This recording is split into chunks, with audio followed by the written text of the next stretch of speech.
in everyday life. Circumstances are determining who they are. What people say or don't say is the ruling factor of their life.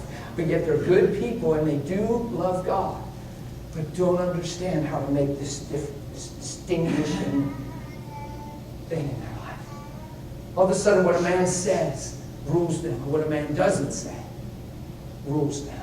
And then they're always at the mercy of men. Then they need somebody to do them right to be right. And you're constantly failed and disappointed and hurt, and your identity's in crisis. And you're always waiting for someone horizontally to do what you need them to do for you to be okay. And we are so okay. Are you following me?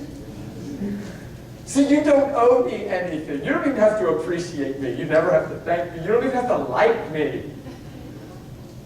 I want you to, but I love you.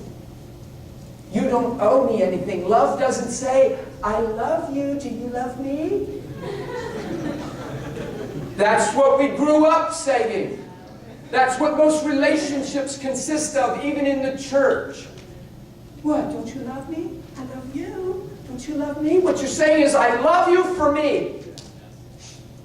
What you're saying is, I'm still alive unto myself. And I need you for my sake. And it's a twist. It's a trap. And it'll leave you hurt. It gives you permission to be offended and failed and disappointed. That one mentality will rob you of his nature. Love never says, I love you, do you love me? Love only ever says, I love you. That's all it says. It cries from the cross through innocence becoming guilty. I love you. And the gospel just wrecks me. Because it's what I never understood. And I struggled so bad. So angry inside, so empty, so hurt, trying to be okay and not. Because you know, everything just doesn't go your way. People aren't the way you feel you need them to be. And until your perspective changes on that, you'll never be okay, because that will never change. I say, if you're touchy, you're going to be touched. True? We're Christians to take on the nature and image of God and manifest who He is to the world. We're Christians so that every time we're in a trial, it's not even about the trial. It's about manifesting Him in the trial. It's about revealing Him. You overcome evil with good. You tone down a harsh word with a kind word. Mercy triumphs over.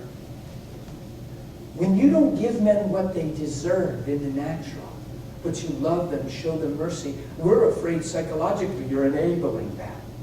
No, you're convicting their heart with unconditional love, and the goodness of God leads them to repentance. There's certain lines where you understand by the Spirit that it would be enabling. There's certain places to hold people into accountability. And I'll tell you what, when you give a cold cup of water to what seems to be an enemy, there's hot coals heaped upon that. Come on, it's scriptural. It's Jesus.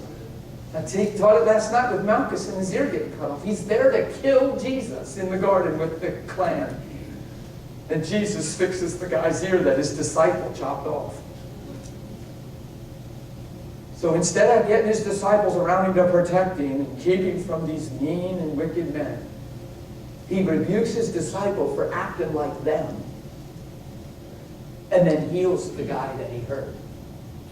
And the guy's there to kill him. Are you following this? The guy's there to kill him. Peter cuts off his ear. He rebukes his disciple for acting like them and then heals the guy he hurt. And then they take him and kill him anyway. Why? Because it's love. It's Jesus' way of saying to Malchus, you don't even know who I am and know who you are. But by love, I'm going to show you and illuminate your heart. And even though you seem like you're in adversity to me, and on the other side, I see a greater value in you. I see a greater destiny in you. I see a greater purpose in you than what you have an understanding of. See, because that kind of love brings the best out of a person. It digs deeper than what you see. It goes down in to the core of created value and makes a draw on truth. Forgive them, Father. They know not what they do. He didn't say, judge them, Father. They're a bunch of knuckleheads. He said, forgive them, Father. They know not what they do. God forbid we let man's blindness keep us blind. God forbid we judge books by their cover. You judge with righteous judgment, and you realize He paid the price for the redemption of everyone, because everyone's worth it to God. They just don't know it. We prove this kind of stuff all the time in church. I don't know how I'm on all this, but I just feel like this image thing is so important. You just sang. Can I be honest and just share the extreme belief of my heart? It's the whole reason we're Christians. The whole reason that we gather on a Sunday shouldn't be because it's a Sunday and it's our Christian duty or a Christian thing to do, or it's just nice to go to church. It's so much more than that. We've turned it into that. Well, it's Sunday. Or we wake up, oh man, it's Sunday. Boy, I wish I could sleep in. I did that for a lot of my life, so I know people do that. It's not about that. I'm not saying you did that this morning, but here's what I'm saying. There's so much purpose in why we come. And there's such a marriage between coming and going. Because it's an as-you-go gospel. But we come to encourage ourselves and stir ourselves in love and good works. We come to encourage one another daily. At least we give to the hardness of heart and deceitfulness of sin. We come to stay in tune and in touch with what we've become through Him, so that when we leave, we look more like Him. So the only reason we come, it's not just to get our needs met and get blessed by God and do our spiritual, hey God. We come together to be encouraged and sharpened, so that when we leave, we look more like Him. We're the body of... The body is the expression of a thing. Right? In the garden, when He made man in His image, and God is love. So He really just put flesh on love, so that He could flesh out love. Do you get it? You see, we don't understand that. We have so many rights. We have rights. And when you're a Christian, you deny yourself. Pick up your cross. You know what that means, to pick up your cross? Did Jesus deserve to go to the cross? But did He? Did He deserve what He went through? But did He? Oh, carried His cross. Sometimes you're judged for things you didn't do. Sometimes you're misread, misunderstood, falsely accused. Sometimes things just aren't fair. So we have attorneys on every corner. We stand for our rights. There's a place for attorneys. I'm not saying they're bad. But the way we use them, all of a sudden you slip on someone's sidewalk. And now it's their fault. Holding them accountable in every way. Come on. God forbid we embrace that mentality. We have so many rights. I'll tell you what right you have as a Christian scripturally. You can prove it scripturally.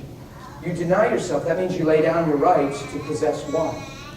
You have one right to manifest Him.